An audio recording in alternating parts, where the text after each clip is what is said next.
My name is Epsiba Beulah. Before I was a Hindu girl doing a lot of idol worship, and I was like a completely a traditional girl, like accepting what father says, what the elder says, and I was used to respect all those things. And after coming to the Lord, and I stopped the tradition. I completely stopped the tradition, and I just entered into the love and compassion of the Lord. My parents arranged for the marriage, and it was like a 2 months gap from the arrangement to the marriage. And immediately after marriage, like he said, like I don't like you. I just want to leave, and he left. Even I was pleading him, I was begging him, and I was asking him to come back, but it never happened. If he is not going to come to me, I want to die. That if he is going to be separated from me, I should die. The day I was about to kill myself, I was watching a TV channel, and immediately she started like, here one girl is crying. You have been separated with your husband and you are planning to die now, but you are not going to do that. Immediately I called to one of my Christian friends, and she shared with me the gospel. On the spot, I accepted Lord as my Savior. The next moment, I felt free from the burdens and all kind of thoughts, and everything left me. Praise లోనండి, దేవునికి మహిమ కలుగును గాక. ప్రార్థన చేసుకుందాం. పరిశుద్ధ గొప్ప దేవానికి స్తోత్రం, స్తుతి, మహిమ, గంతే, ప్రభావం చెల్లించుకుంటున్నాం. నాయన సమయంలో ఉన్న పాటన మీ పాస్ సన్నిధికి వచ్చుటకు మీరు మాకు ఇచ్చిన గొప్ప ధన్యతకి వందనాలు ప్రభా. సీటెడ్ ఇన్ ద హెవెన్లీస్, నీతో పాటుగా తండ్రి పరలోకంలోకి నీ కుడి పాషన కూర్చుట వెనుకాల ఉన్న మర్మాలు సత్యాలు ఈరోజు మేము ధ్యానిస్తుండగా మాతో మాట్లాడమని, ఆ యోగ్యత మాకు దయచేయమని యేసుక్రీస్తు నామములో ప్రార్థన సమర్పిస్తున్నాము తండ్రి, ఆమేన్. ప్రైజ్ లార్డ్ అండి, దేవునికి మహిమ కలుగును గాక. ఈరోజు దేవాది దేవుడు మనకిస్తున్న వాక్యాంశం ఏంటంటే సీటెడ్ ఇన్ ద హెవెన్లీస్, ఆయనతో పాటుగా పరలోకంలో ఆయన కుడి పాషాన కూర్చోవడం అండి. మరి ఆ మాటని మనం ఒకసారి కీర్తనకారుడు రాసిన 110వ అధ్యాయాన్ని మొదటిగా చదువుదామండి. మరి నా ప్రభువుతో సెలవిచ్చుచున్న వాక్యము, నేను నీ శత్రువులను నీ పాదపీఠములకు చేరు వరకు నా కుడి పార్శ్వమున కూర్చునుము. యెహోవా నీ పరిపాలన దండనము సియోనులో నుండి సాగు చేయుచున్నాడు. నీ శత్రువుల మధ్యను నీవు పరిపాలన చేయుము. యుద్ధ సన్నాహ దినమున నీ ప్రజలు ఇష్టపూర్వకంగా వచ్చెదరు. నీ యవనస్తులలో శ్రేష్ఠులు పరిశుద్ధాలంకృతులై అరుణోదయ గర్భములో నుండి నీ యుద్ధకి వచ్చెదరు. మెల్కిసెదకు క్రమము చొప్పున నీవు నిరంతరము యాజకుడవే ఉందువని యెహోవా ప్రమాణము చేసి ఉన్నాడు. ఆయన మాట తప్పనివాడు. ప్రభువు నీ కుడిపార్శ్వన నుండునని తన కోప దినమున రాజులను నలగొట్టును. అన్యజనులకు ఆయన తీర్పు తీర్చును. దేశము శవములతో నిండి ఉండును. విశాల దేశము మీద ప్రధానుల్ని ఆయన నలగొట్టును. మార్గమున నీ ఏటి నీళ్లు పానము చేసి ఆయన తల ఎత్తును. దేవునికి మహిమ కలుగును గాక. అయితే 110వ అధ్యాయ కీర్తనలో చూసినప్పుడు అక్కడ ఏమంటున్నంటే, ప్రభువు నా ప్రభువుతో సెలవిచ్చుచున్న మాట, నేను నీ శత్రువులను నీ పాదపీఠం అంటే నీ పాదములకు పీఠముగా చేయు వరకు నా కుడి పార్శ్వన కూర్చో అని చెప్పేసి తండ్రి దేవుడు మరి యేసు ప్రభుతో చెప్తున్న మాట అంట. ఆ తర్వాత చూస్తే శత్రువులను లయపరిచేంత వరకు కూడా నువ్వు అలాగే ఉండమని, ఆ తర్వాత ఆ సమయంలో యుద్ధానికి సిద్ధమైన వారంతా కూడా వచ్చి ఖచ్చితంగా మరి దేవునికి ఇష్టానుసారమైన క్రియలు చేస్తూ, ఆ తర్వాత మరి యవనస్తులందరూ కూడా శ్రేష్టమైన వారు మరి ఎలా ఉంటారటండి, పరిశుద్ధ అలంకారముతో అంటే పరిశుద్ధమైన అలంకరణలతో మరి పరలోకంలో ఉన్న దేవుని పోలిన వారిగా మరి ఆయన గర్భంలో నుండి వచ్చిన వారిగా ఉంటారంట. అంత మాత్రమే కాదు, దేవుడు వాగ్దానం చేస్తున్నాడు, మరి ఎప్పటికెప్పటికీ మరి నువ్వు మెల్కిషెదెకు క్రమములో మరి నువ్వు ఎప్పటికీ యాజకుడిగా ఉంటావని దేవుడు వాగ్దానం చేస్తున్నాడు. అంటే ఆయన ఒట్టేసుకుంటున్నాడు. అంత మాత్రమే కాదు, ఆ సమయంలో ఎలాంటి కార్యాలు జరుగుతాయి అని చెప్పేసి అక్కడ కీర్తన 110లో మరి దావీదు గారు ముందుగానే ఈ మాటను మాట్లాడుతున్నాడు. అవునండి, ఇది ఆధారం చేసుకుని చూస్తే యేసు ప్రభు ఆయన మరి భూలోకానికి వచ్చారు. ఆయన నిజమే శత్రువునంతా కూడా లయపరిచి శత్రువు రాజ్యాన్ని అంటే మరి సాతాను గాడిని ఓడించి మరి వెల చెల్లించేసి మరి మనల్ని విడిపించడం అనేది జరిగింది. వాడి తలని చెదకొట్టడం అనేది కూడా జరిగిందండి. అంత మాత్రమే కాదు, ఆయన మరలా తండ్రి కూడా పాషాన కూర్చుని ఉన్నాడు. ఇప్పుడు చూడండి, ఇక్కడ ఒక మాట మీకు ఒక ప్రశ్నగా ఇస్తున్నాను. ఈరోజు ఈ ప్రశ్నకి జవాబు నేను చెప్పే మెసేజ్ నుండి వస్తుందా రాదా అని కాదు, కానీ నేనేమంటున్నా అంటే దేవుడు ఆల్రెడీ మరి యేసు ప్రభు ఆల్రెడీ వెల చెల్లించేశాడు. అంత మాత్రమే కాదు, శత్రువుని లయపరిచేశాడు, వాడిని ఓడించేశాడు కదా, మరి ఎందుకు ఇంకా ఈ లోకంలో వాడు ఏలుతున్నాడు అనేది మనకి ప్రశ్న ఖచ్చితంగా ఉండాలి. దానికి దేవుడి చిత్తం అయితే ఖచ్చితంగా మనకి జవాబు వస్తుందండి. ఖచ్చితంగా మీరు ఆలోచన చేయొచ్చు, మీరు ధ్యానించవచ్చు. దేవుడు పరిశుద్ధాత్మ దేవుడు మీకే బయలుపరచాలని నేను చెప్తున్నాను. ఎందుకంటే నేనే అని చెప్పుకుంటా పోతే కాదు కదండి. కానీ ఇక్కడ చూసినప్పుడు అక్కడ ఒక చక్కటి మాట మాట ఉంటుంది, ఆయనైతే పరలోకంలో తండ్రి కుడి పార్శ్వన కూర్చొని మన కోసం అయితే విజ్ఞాపన చేస్తూ ఉన్నాడు. అయితే మళ్ళా ఆయన రాబోతున్నాడు, మనల్ని తీసుకొని వెళ్ళిపోతాడు. అయితే వెలచెల్లించేశాడు, సాతాను గారిని ఓడించేశాడు. అయినా ఇక్కడ సాతాను ఇంకా ఏలుతుంది అనే దానికి మనం ఖచ్చితంగా ఏం జరుగుతుందో తెలుసుకునే వారిగా ఉండాలండి. అయితే ఈరోజు ఈ వాగ్దానాన్ని అంటే ఈ మాటని ధ్యానించుకుంటూ మరి ఎఫెసీ రాసిన పత్రిక 2వ అధ్యాయాన్ని కూడా మనం క్లుప్తంగా ధ్యానించబోతున్నామండి. ఈరోజు క్లుప్తంగా మనం ధ్యానిస్తుండగా దేవుడు మీతో నాతో మాట్లాడును గాక. ఎఫెసీ రాసిన పత్రిక 2వ అధ్యాయం 1 నుండి ఆల్మోస్ట్ మరి ఎండింగ్ వరకు మనం ధ్యానించబోతున్నామండి. మొదటిగా చూస్తే, మీ అపరాధముల చేతను మీ పాపముల చేతను మీరు చచ్చిన వారై ఉండగా ఆయన మిమ్మును క్రీస్తుతో కూడా బ్రతికించెను. చూడండి, మన స్థితిని దేవుడు జ్ఞాపకం చేస్తున్నాడు. ఇక్కడ మనం ఎలాంటి వారమై ఉన్నాం. ఇక్కడ 110వ కీర్తన అయితే యేసు ప్రభు గురించి మాట్లాడబడింది, యేసు ప్రభుకి సంబంధించిన వారి గురించి మాట్లాడబడింది. అయితే ఇక్కడ అన్యజనులమైన మన గురించి, ఈ లోకంలో ఉన్న వాళ్ళు ఎంతో మంది ఉన్నారు కదండి. ఇజ్రాయెల్ జనాంగం ఎంతమంది? 1000 మంది అయితే మరి ప్రపంచవ్యాప్తంగా ఉంది లక్షల మంది. అంటే ఉదాహరణ చెప్తున్నాను, ఆలోచన చేస్తే వాళ్ళు 1000 మంది ఉంటే మనం లక్షల మంది ఉన్నాం. సో ఈ లక్షల మందితో దేవుడు మాట్లాడుతున్న మాట ఏంటంటే, మీరు ఒకప్పుడు మరి అన్యులుగా ఉండి పాపపు స్థితిలో మరి అపరాధముల చేత పాపముల చేత మీరు చిక్కబడిన మిమ్మల్ని దేవాది దేవుడు ఏం చేశాడు తెలుసా? ఆయన మిమ్మల్ని క్రీస్తుతో కూడా బ్రతికించను. మీరు చచ్చిన పరిస్థితి అంటే మీరు పాపంలో ఉన్నారా అంటే దాని అర్థం మీరు చచ్చిన స్థితిలో ఉన్నట్టే. నువ్వు క్రైస్తవుడివైనా అన్యుడివైనా దేవుని నమ్ముకున్నావా, సేవకుడివా, ఎన్నో కార్యములు నువ్వు చేసావా, చేస్తున్నావా, still if you are in the sin still, ఒకవేళ నువ్వు ఇంకా పాపంలో ఉంటే నువ్వు చచ్చిన వాడి కిందనే లెక్క అని ఇక్కడ మాట్లాడుతున్నాయి. అయితే ఒకప్పుడు చచ్చిన స్థితిలో ఇలా పాపములతో చచ్చిన మనల్ని దేవాది దేవుడు బ్రతికించెను. యేసు ప్రభు వారు క్రీస్తు బ్రతికించునని అక్కడ మాట్లాడుతున్నారు. అంత మాత్రమే కాదు, మీరు వాటిని చేయిచు వాయుమండల సంబంధమైన అధిపతికి అనగా అవిధేయులైన వారికి ఇప్పుడు ప్రేరేపించు శక్తికి అధిపతిని అనుసరించి ఈ ప్రపంచ ధర్మము చొప్పున మునుపు నడుచుకొంటిరి. వారితో కలిసి మనమందరము శరీరము యొక్కయు మనస్సు యొక్క కోరికలను నెరవేర్చుకొనుచు మన శరీరాశలను అనుసరించి మునుపు ప్రవర్తించుచు కడమడ వారి వలనే స్వభావ సిద్ధముగా దైవోగ్రతకు పాత్రలమై ఉంచి, ఆయనను దేవుడు కరుణా సంపన్నుడై ఉండి మనము మన అపరాధముల చేత చచ్చిన వారమై ఉండినప్పుడు సహితము మన ఎడల చూపిన తన మహా ప్రేమ చేత మనలను క్రీస్తుతో కూడా బ్రతికించను. ఇక్కడ మొదటి మాట ఎఫెసీయుల రాసిన పత్రిక 2వ అధ్యాయంలో దేవుడు మనతో మాట్లాడుతున్న శ్రేష్టమైన మాట ఏంటంటే, అవునండి, ఈరోజు మనము ధ్యానిస్తున్న అంశము సీటెడ్ ఇన్ ద హెవెన్లీస్. మనం ఎలా పరలోకంలో దేవునితో పాటుగా కూర్చుంటాము, కూర్చునే యోగ్యత కలిగిన వారము అనే మాటని మనం ధ్యానించబోతున్నాం. అంటే మనం చనిపోయి నిత్యత్వంకి వెళ్ళినాక ఆయనతో పాటుగా కూర్చుండే విషయం గురించి కాదు, కానీ ఈ లోకంలోనే మనం జీవిస్తూ ఆయన చేసిన కార్యాలని బట్టి, ఆయన మన పట్ల చూపిన అద్భుతాలని బట్టి, ఇదిగో ప్రేమను బట్టి మనం ఏ రీతిగా భూలోకంలోనే పరలోకంలో ఆయన కుడి పార్శ్వన కూర్చున్న వారిగా ఎలా జీవించగలము అనేదాన్ని మనం ఈరోజు ధ్యానించబోతున్నాం. ఈ సత్యాలని మనకి చాలా అవసరమండి. అయితే మొదటి నుండి ఆల్మోస్ట్ 5 వచనాల వరకు మనం ధ్యానించినప్పుడు అక్కడ ఏమంటే, మరి ఆయన ప్రేమ చొప్పున మనం పాపులమైనను లోక సంబంధమైన, చూడండి, ఇప్పటికీ ఇంకా ప్రేరేపించు. నేను అన్నాను, ఇంకా ఎందుకు ఇక్కడ సాతాన్ని దేవుడు ఆల్రెడీ ఏర్పరిచేశాడు, ఓడగించేశాడు, వాడిని నాశనం చేశాడు కదా, కానీ వాడు ఇంకనూ లోకంలో ఉన్న వారిని జాగ్రత్తగా వినండి, లోకంలో ఉన్న వారిని వాడు ప్రేరేపిస్తున్నాడంట. ఆ రీతిగా మనల్ని కూడా ఒక టైంలో ప్రేరేపించాడు. మేబీ ఇంకా నన్ను ప్రేరేపిస్తున్నాడేమో.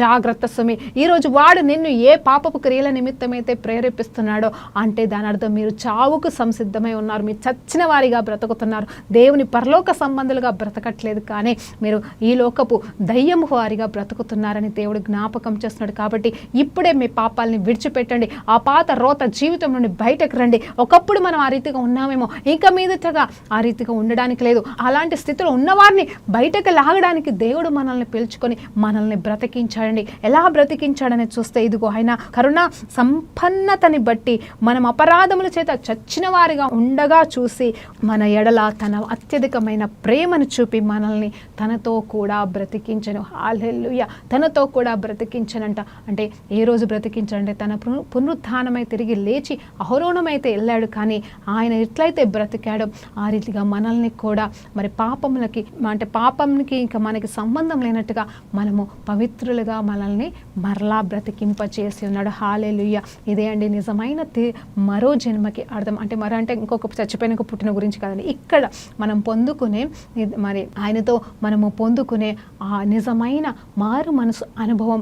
మరి మీరు మరి రక్షించబడ్డారా అంటారు కదండి, మీరు రక్షణ పొందుకున్నారా అని మాట్లాడతారు కదండి, బాప్తిజం తీసుకున్నారంటారు. ఆ మాటలకి అర్థం ఎలా వచ్చిందంటే ఇదిగో దేవుడు చేసిన ఈ గొప్ప కార్యాన్ని బట్టి. తర్వాత 6వ వచనాన్ని మనం చూసినప్పుడు 6వ వచనంలో ఏముంటుందో తెలుసండి, బట్ వీఆర్ సీటెడ్ అని ఉంటుంది. క్రీస్తు యేసునందు ఆయన మనకు చేసిన ఉపకారము ద్వారా అత్యధికమైన తన కృప మహాదైశ్వర్యమును రాబో యుగములలో కనపరుచు నిమిత్తము క్రీస్తు యేసునందు మనల్ని ఆయనతో కూడా లేపి పరలోకమందు ఆయనతో కూడా కూర్చుండబెట్టును. చూడండి, పరలోక సంబంధమైన దేవుని ఆశీర్వాదాలని ఆయన జ్ఞాపకం చేస్తున్నాడు. ఇక్కడ ఏ రీతిగా రాబోయే సంఘటనలు ఉంటాయి, ఏ రీతిగా అంటే రెండో రాకడ తర్వాత జరగబోయే సంఘటనల గురించి దేవుడు మాట్లాడుతూ ఆ ఆశీర్వాదాలకి మనం దూరం కాకుండా ఉండాలంటే ఇప్పుడే ఈ లోకం పైననే ఆయన మనల్ని లేపి అక్కడితో వదిలిపెట్టలేదు, కానీ ఆయన మనతో పాటుగా పరలోకంలో తనతో పాటుగా మరి ఆయన తండ్రి కుడిపాశన ఏ రీతిగా కూర్చున్నాడో ఆ రీతిగానే మనల్ని కూర్చోబెట్టాడు. అయితే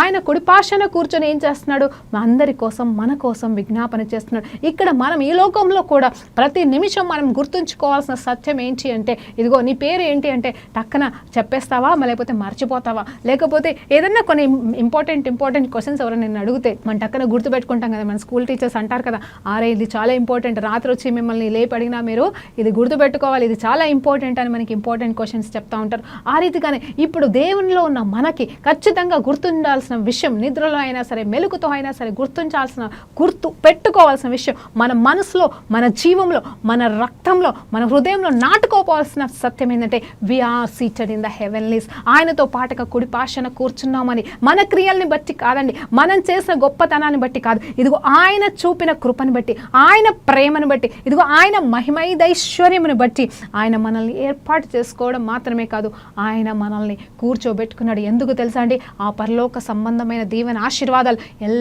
ఎప్పటికీ కూడా మనం మిస్ కాకుండా ఎల్లవేళలా మనం పొందుకోవాలి, అది భూలోకంలోనే పొందుకోవాలనేది ఆయన కోరిక అండి. హల్లెలూయా, దేవునికి మహిమ కలుగును గాక.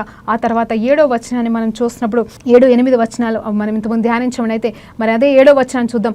క్రీస్తు యేసునందు మనలను ఆయనతో కూడా లేపి పరలోకమందు ఆయనతో కూడా కూర్చునిబెట్టును. అయితే 8వ వచనాన్ని చూడండి, మీరు విశ్వాసము ద్వారా కృపచేతనే రక్షించబడుచున్నారు, కానీ ఇది మీ వలన కలిగినది కాదు, అది దేవుని వరమే. చూడండి, దేవుని వరం అంట, ఇది దేవుడిస్తున్న మహాభాగ్యం అండి. దీన్ని ఏ రీతిగా వర్ణించాలో మనకు తెలియట్లేదు, కానీ ఇక్కడ ఇది దేవుడిచ్చిన మనకిచ్చిన శ్రేష్టమైన బహుమానం. ఆయన మనల్ని తనతో పాటుగా కూర్చొని పెట్టుకుంటాం. మరి పక్కన ఎవరిని పడితే వాళ్ళని కూర్చోబెట్టుకోలేమండి. మనం ధ్యానించినట్టుగా ఎవరిని పడితే వాళ్ళని మనం మన డైనింగ్ టేబుల్ మీదకి మనం ఆహ్వానించము. ఆ రీతిగానే మనము ఆ దేవాది దేవుడి పక్కన కూర్చోడానికి దేవుడు మనకిచ్చిన వరమే ఇది గొప్ప ధన్యత అండి. ఈ వరాన్ని మనం ఎప్పుడు కూడా మర్చిపోదు, మనము గుర్తు పెట్టుకోవాలి.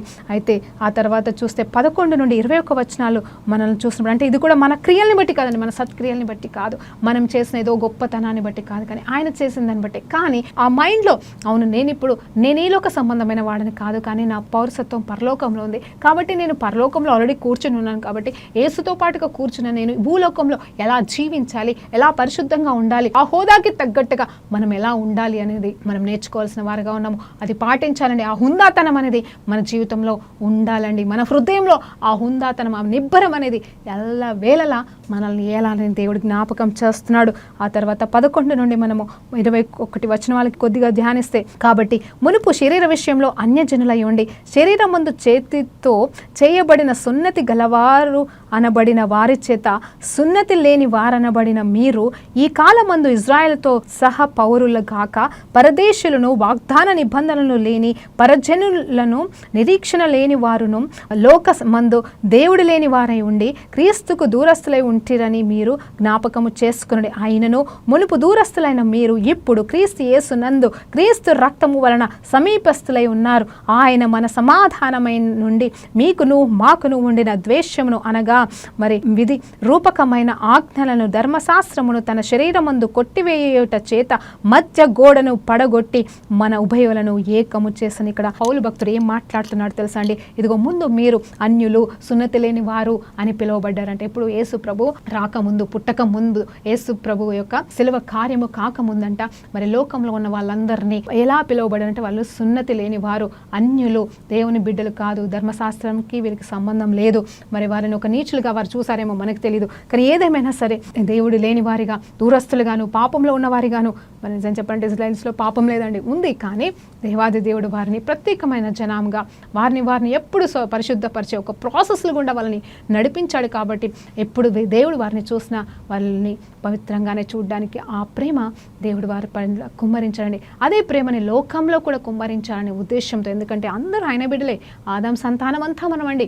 మరి ఆ లోకంలో వాళ్ళంతా పాపం చేశారు, కానీ ఆయన ఒక ప్రణాళిక చొప్పున యేసుప్రభు రావాలి కాబట్టి, అది పవిత్రమైన సమాజంలోకి వెళ్ళి రావాలి కాబట్టి దేవుడు ఒక జనాంగాన్ని ఎన్నుకున్నాడు. ఆ జనాంగమే ఇజ్రాయెల్ జనాంగం. అంతేకాని దేవుడు వీరు వారని తేడా లేదు. మరి అందును బట్టి కూడా దేవునికి స్తోత్రం. అయితే మిగతా వాళ్ళకి ఆ సత్యాలన్నీ తెలియక వారు భయంకరమైన పాపంలో ఉన్నప్పుడు వారిని సైతం దేవుడు ఆకర్షించుకొని మరి వారితో మాట్లాడుతున్న మాట ఏంటంటే, ఇదిగో అన్యులుగా ఉన్న మిమ్మల్ని, ఇక్కడ పౌలు భక్తుడు మాట్లాడుతున్నాడు. పౌలు కూడా ఒక యూదుడు కాబట్టి చెప్తున్నాడు, ఇదిగో అన్యుల దగ్గరికి వెళ్ళి చెప్తున్న సువర్తమానం అండి ఇది. ఇదిగో మీరు అన్యులుగా ఉన్నారు, ఇలా ఉన్నారు, కానీ దేవుడు మిమ్మల్ని మమ్మల్ని ఐక్యపరిచేశాడు, ఏకం చేశాడు, ఆయనలో జతపరిచేశాడు, మన ఉభయాల్ని సైతం ఏకము చేసనని. మరి మన మధ్యలో ఉన్న అడ్డుగోడ అంటే వీరు అన్యులు, మరి వీళ్ళు యూదులు అన్న మాట నుండి దేవుడు మరి సపరేట్ చేసేసాడంట. అది ఎవరికి తెలుసండి? మళ్ళీ అన్యులైన వారు ఎవరైతే యేసు ప్రభును నమ్ముకొని యేసు ప్రభు చేసిన త్యాగాన్ని జ్ఞాపకం చేసుకొని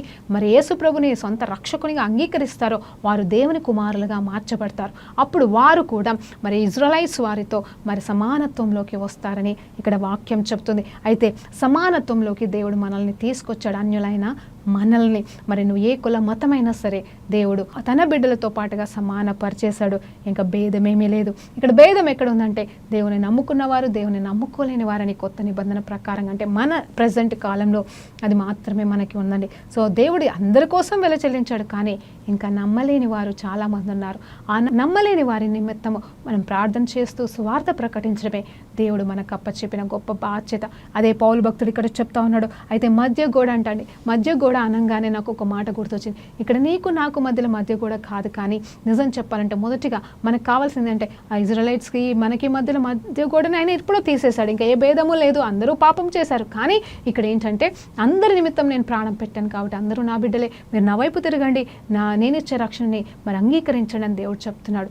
అయితే ఇక్కడ చూసినప్పుడు నాకు ఒక మాట గుర్తొస్తుందని ఏంటంటే, ఇప్పుడు దేవుడికి మనకి మధ్యలో అడ్డుగోడ ఉండకూడదు. ఇప్పుడు నిజమే మనుషులకి మధ్యలో గోడలు ఉంటాయి, అన్నీ ఉంటాయి, కానీ నిజం చెప్పాలంటే మనకి ఇప్పుడు గోడ ఎక్కడ ఉండకూడదు తెలుసండి. చిన్న అడ్డు గోడ అయినా సరే, ఇప్పుడు చూడండి, ఇప్పుడు ఈ పేపర్ ఉంది, ఈ పేపర్ ఎంత పల్సగా ఉంటుంది కదండి.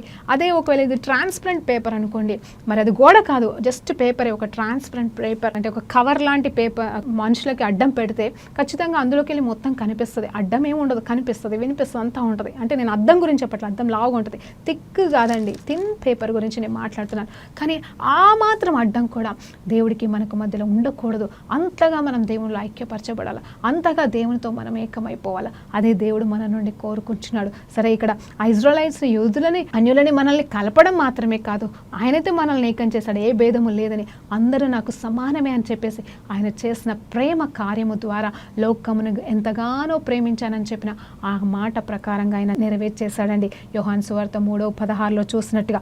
అయితే ఇక్కడ ఈ మాటని చూద్దామండి. ఇంకా ఆయన మన మధ్యలో ఉన్న మరి ఆ మధ్య గోడను పడగొట్టేసి ఉభయులను ఏకము చేసను. 15వ వచనమండి. ఇట్లు సంధి చేయుచు ఈ ఇద్దరిని తన యందు ఒక్క నూతన పురుషునిగా సృష్టించి తన శిలువ వలన, చూడండి, తన శిలువ వలన ఆ ద్వేషమును సంహరించి దాని ద్వారా వీరిద్దరిని ఏక శరీరముగా చేసి దేవునితో సమాధానపరచవలనని ఇలాగూ చేసను గనుక ఆయనే మనకు సమాధానకారుడై ఉన్నాడు.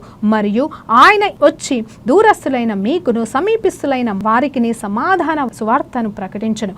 ఆయన ద్వారానే మనము ఉభయమును ఒక్క ఆత్మయందు తండ్రి సన్నిధికి చేరగలుగు ఉన్నాము. కాబట్టి మీరిక మీదట పరజనులు పరదేశులై ఉండక పరిశుద్ధులతో ఏక పట్టణస్థులను దేవుని ఇంచువారై ఉన్నారు. క్రీస్తు యేసే ముఖ్యమైన మూలరాయి ఉండగా అపోస్తులను ప్రవక్తలను వేసిన పునాదుల మీద మీరు కట్టబడి ఉన్నారు. చూడండి, 21వ వచనం వరకు మనం ధ్యానించినప్పుడు ఇక్కడ ఏం మాట్లాడుతున్నాడంటే పౌలు భక్తుడు ఆయన అంటున్నాడు, ఇట్లు ఎలా అండి, ఇట్లు మీరు మనల్ని ఒకే పురుషునిగా మరి దేవుడు చేస్తున్నాడు అంటే నేను అనేది అంటే అందరినీ కూడా ఏకపరిచి ఉన్నాడు. ఆ తర్వాత ద్వేషం అనేది ఉంటుందంట. అవునండి, ఇప్పుడు నిజం చెప్పాలంటే సంఘంలో ద్వేషంలో, అన్యుల విషయంలో ద్వేషం. ఇదిగో మీరు క్రైస్తవులా, మేము అన్యులము అని చెప్పేసి ఎన్ని గొడవలు ద్వేషాలు జరుగుతాయి. కానీ అవన్నీ కూడా దేవుడికి ఆ శిలువ పైనే కొట్టి పడేసాడండి. దయచేసి చెప్తున్నాను, మనం ప్రేమిద్దాం, మనం క్షమిద్దాం. ఎందుకంటే ఆయన లోకంలో ఉన్న వారందరినీ, ఇజ్రాయెలైట్స్ని ఐక్యపరిస్తే, మనం లోకంలో ఉన్న వాళ్ళం లోకంలో ఉన్న వారితో పోట్లాడితే, మన ఇంట్లో వాళ్ళతో మనం పోట్లాడితే, మన సంఘస్థులతో మనం పోటీ పడితే,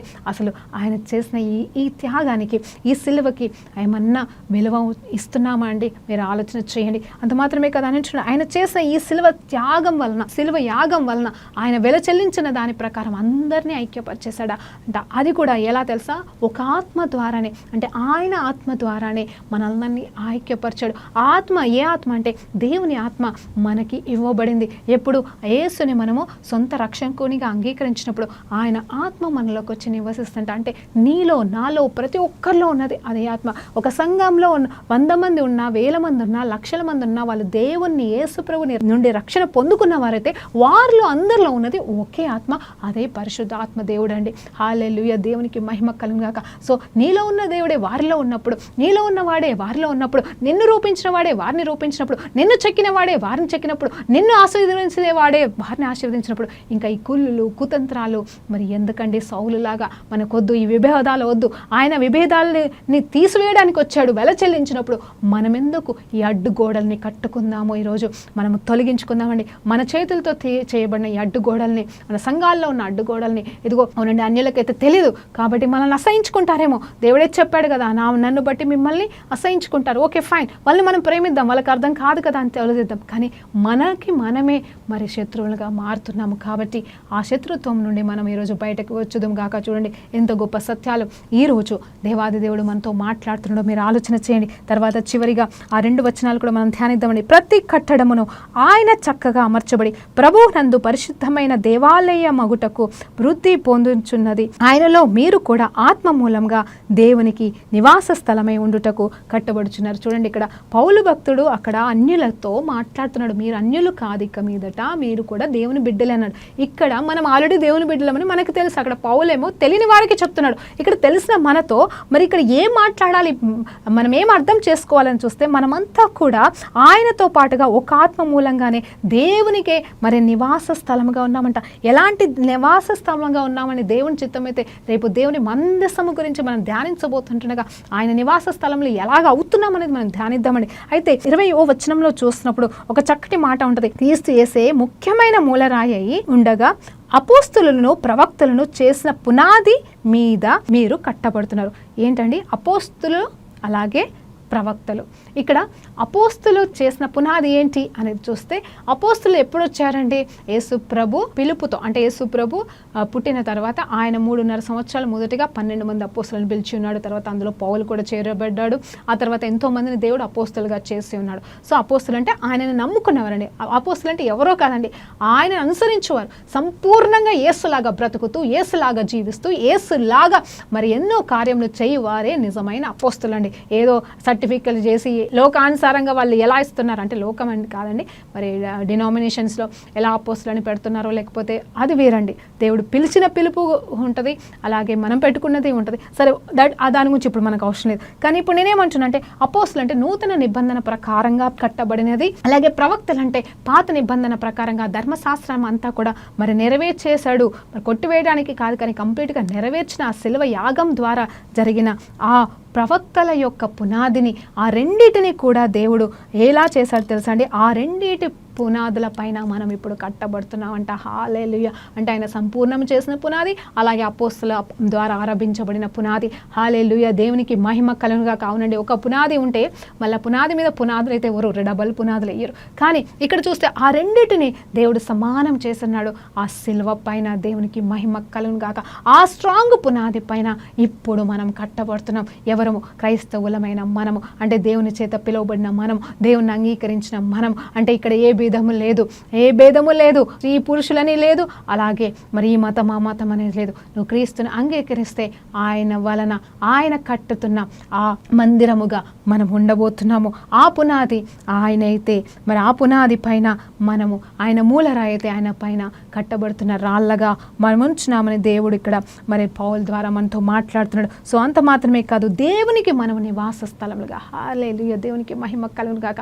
ఎంతమంది నమ్ముతున్నారండి నువ్వు దేవునికి నివాస స్థలం అని? ఇప్పుడు చూడండి, ఇప్పుడు మా ఇల్లు అంటాం. ఎవరి ఇల్లు అండి? ఇప్పుడు మనకు ఇప్పుడు ఖచ్చితంగా నేమ్ ప్లేట్ వచ్చింది ఈ మధ్యలో. అంటే చాలా రోజుల నుండి కూడా పెట్టుకుంటారు. ఒకప్పుడైతే గొప్పలే పెట్టుకునే వాళ్ళు, ఫేమస్ అంటే అడ్వకేట్స్ లేకపోతే పెద్ద పెద్ద ఆఫీసర్స్ అలాంటి వాళ్ళు మాత్రమే నేమ్ ప్లేట్స్ పెట్టుకునే వాళ్ళు ఇంటి ముందల.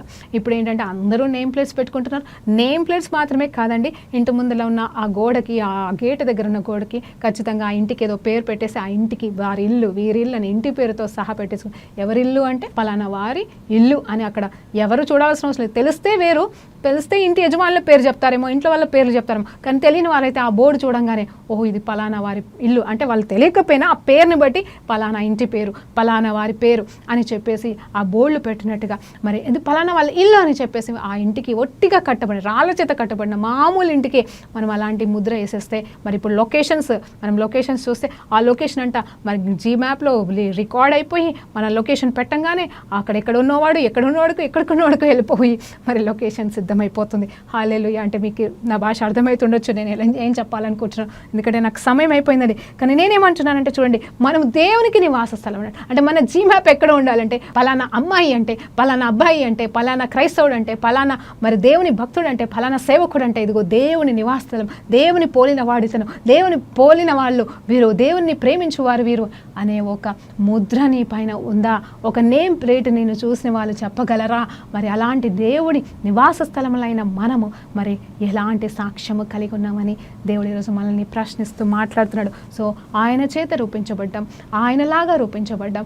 ఆయన ద్వారా పాపులమైన మనము, అన్యులమైన మనల్ని, పనికిరాని వారమైన మనల్ని, అంత మాత్రమే కాదు, అసలు మెయిన్ మాట ఏంటంటే చూడండి, ఇవన్నీ ఎందుకు దేవుడు చెప్తున్నాడు sir, we're seated in the heavenlies. ఎందుకంటే ఆయనతో పాటుగా కూర్చునే యోగ్యత, ఆయన పరలోకంలో కూర్చుని ఇవన్నీ మనలో ఉంటే, ఈ సత్యం మనల్ని వెళ్తే, then we know that we're seated in the heavenlies. నేను ఈరోజు ఏం చెప్పాలనుకుంటున్నాను, నువ్వు ఆ పొజిషన్లో ఉన్నావా లేవా అది నీకు తెలుసు. కానీ ఒకవేళ నువ్వు మర్చిపోతే నువ్వు జ్ఞాపకం చేసుకో, నువ్వు పాపం చేయకూడదు. ఎందుకంటే you are seated in the heavenlies. ఎందుకంటే ఇదిగో ఇవన్నీ కూడా నేను ఐక్యపరిచాడు, నేను ఏకపరిచాడు. ఇదిగో నీలో ఉన్న ఆత్మదేవుడు గొప్ప దేవుడు, ఆయన పరలోకంలో నీతో పాటు ఆయన కూర్చున్నాడు, ఆయన నిన్ను కూర్చొని పెట్టుకొని ఉన్నాడు.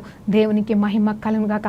ఈ పొజిషన్ నుండి మనం మార్చబడదు. మన ఇల్లు అడ్రస్ మారచ్చు, జాబ్ అడ్రస్లు మారచ్చు, ఈరోజు ఈ కంపెనీ రేపు ఆ కంపెనీ కావచ్చు, కానీ మనం హెవెన్లీ పొజిషన్లోకి వెళ్ళి మార్చడానికి వీలేదు. ఎందుకంటే అది ఎప్పుడు స్థిరంగా ఆయన మూలరాయిగా ఉంటుండగా, ఆయన నివాస స్థలముగా, ఆయన మందిరములుగా మనం వేళలా నిత్యత్వంలో అడుగు పెట్టేంతవరకు మనం జీవించినంత కాలము ఉందుముగా. కానీ ప్రార్థన పూర్వకంగా ముగించుకుందామండి. పరిశుద్ధ గొప్ప దేవా, నీకు స్తోత్రం, స్తుతి, మహిమ, గంటే ప్రభావం చెల్లించుకుంటున్నాం నైనా. ఈ రోజు శ్రేష్టమైన మాటతో మమ్మల్ని దర్శించారయ్యా. అవును తండ్రి, మీరు వాగ్దానం చేస్తున్నారు కదా ప్రభా, అయ్యా మెల్కీషెదెక్ క్రమంలో కూడా మేము తండ్రి నీ యాజకులుగా ఉన్నామంటే, నీ పరిశుద్ధులుగా ఉన్నాము, నీ నివాస స్థలములుగా, నీ మందిరములుగా ఉన్నాము తండ్రి. ఎఫెసీ రాసిన పత్రిక 2వ అధ్యాయం మా అంతరంగంలో నాటుకొని వెళ్ళి మేము నీతో పాటుగా నీ కుడి పార్శ్వన కూర్చుని ఉన్నామనే యోగ్యతని మాకు ఈరోజు అందరికీ విన్న ప్రతి బిడ్డకి ప్రభా మీరు ఇచ్చినందుకు వందనాలు, మేము పొందుకున్నామని విశ్వసిస్తూ యేసుక్రీస్తు నామములో ప్రార్థన వేడుకుంటూ కృతజ్ఞతాస్తుతులు చెల్లిస్తున్నాము తండ్రి. ఆమేన్. ప్రైజ్ లార్డ్ అండి. దేవునికి మహిమ కలుగును గాక.